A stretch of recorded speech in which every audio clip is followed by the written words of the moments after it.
অসামাজিক কাজ থেকে সরানোর জন্য প্রত্যেক ইউনিয়নে একটা করে খেলার মাঠ করবে।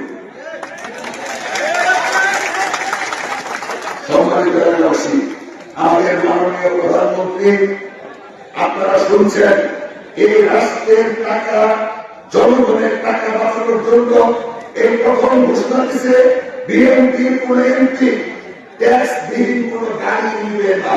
শুনছেন না? আমাদের প্রধানমন্ত্রী ঘোষণা দিচ্ছেন এই বাংলাদেশে বর্তমান সরকারের কোন এমপি সরকারি কোন প্লট নিবে না। ঠিক না? আমাদের প্রধানমন্ত্রী বর্তমানে যেভাবে সাধারণ জীবনযাপন করতেছে, যেভাবে ট্রাফিক আইন মেনে সাধারণ মানুষের মতো চলাফেরা করতেছে, এই বাংলাদেশের নজিরবিহীন ঘটনা। ঠিক কিনা? সেই জন্য আমি আপনাদের কাছে অনুরোধ করতে চাই, আমাদের মাননীয় প্রধানমন্ত্রীর যে আগামী দিনের প্রতিশ্রুতি, উনি যে পরিবর্তনের রাজনীতি করতেছেন, এই বাংলাদেশটাকে যে পরিবর্তন নিয়ে আসার জন্য যে প্রক্রিয়ায় কর্মকাণ্ড করতেছেন, আপনারা দোয়া করবেন আগামী 5 বছর যেন উনার এই কর্মসূচিগুলি বাস্তবায়ন করতে পারে এবং সত্যিকার অর্থে এই বাংলাদেশের পরিবর্তন ঘটাইতে পারে।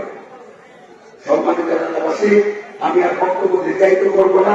সর্বশেষ যে কথা আমি বলতে চাই, আমাদের এলাকা একটা পিছিয়ে পড়া এলাকা, আমাদের শেরপুর জেলায় পিছিয়ে পড়া একটা জেলা। আপনারা যদি জামালপুরের দিকে তাকান আর শেরপুরের দিকে তাকান, আকাশ আর পাতাল তফাৎ। ঠিক না? আর আমার শেরপুরের মধ্যে শ্রীবর্তী ঝিনাইগাতি সবচেয়ে অবহেলিত।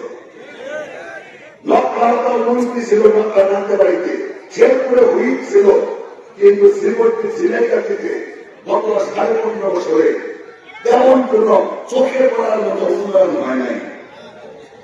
সম্মানিত এলাকাবাসী, আমরা যদি গত 15 বছরের 15.5 বছরের উন্নয়ন, যদি পিছিয়ে পড়া উন্নয়নকে আমরা যদি আগামী 5 বছরে সমান করতে চাই, তাহলে এমন ব্যক্তির প্রয়োজন যার এই এলাকা চালানোর অভিজ্ঞতা আছে, যাকে ভোট দিবেন তার সেই যোগ্যতা প্রয়োজন, অভিজ্ঞতা প্রয়োজন, কর্মদক্ষতা প্রয়োজন, পরীক্ষিত লোকের প্রয়োজন এবং সর্বোপরি মাননীয় প্রধানমন্ত্রীর সঙ্গে সম্পর্ক আছে এমন ব্যক্তির প্রয়োজন।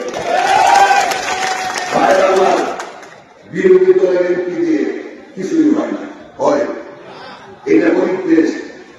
এখানে সরকারি দলের অনুদান বাজেট আর বিরোধী দলের অনুদান বাজেট কি এক?